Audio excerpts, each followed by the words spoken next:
You have probably heard by now, O.J. Simpson was arrested over the weekend.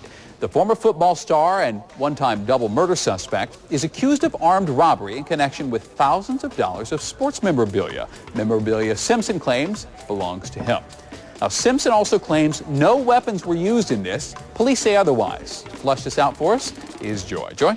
All right, Shannon, thank you so much. We are joined now by civil law attorney and former prosecutor Rick Alexander. Thanks for joining us. Thank you. Well, first of all, O.J. and his attorneys say the items in question, the sports memorabilia, belong to him. So doesn't he have a right to go get them back?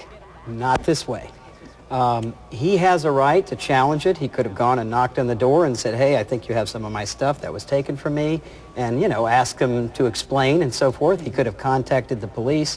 And frankly, in O.J.'s case, these items are probably have a great deal of value, and it might be a situation where a lawsuit would ultimately resolve it. But we don't just go barging in on people with armed thugs and try to take stuff back. That's not what we do in America. All right, you mentioned armed thugs, so let's talk a little bit about the gun. Police say he did use a gun, O.J., which explains the armed robbery charge. But what if it wasn't O.J. that actually had the gun? What if it was these other people that were with him? Can he still be charged? He can.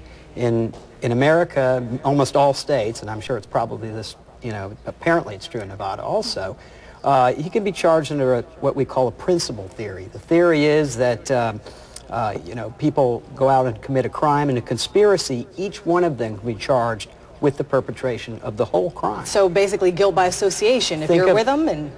Think of a getaway driver in a bank robbery. Isn't that person just as guilty as the people that actually go in with the guns? True. Okay, well, O.J. and his lawyers are saying this is my stuff. Do you think anybody is going to side with O.J. at this point and at least sympathize with him? They might normally, but this is O.J., and he's already built up a huge reservoir of bad feeling, so he could be in trouble. All right. Thank you so much, Rick Alexander. And folks, you know there is a tape recording of the alleged robbery as it happens. You can listen to that on our website at firstcoastnews.com. We would like to warn you, however, that there is some adult language on that tape.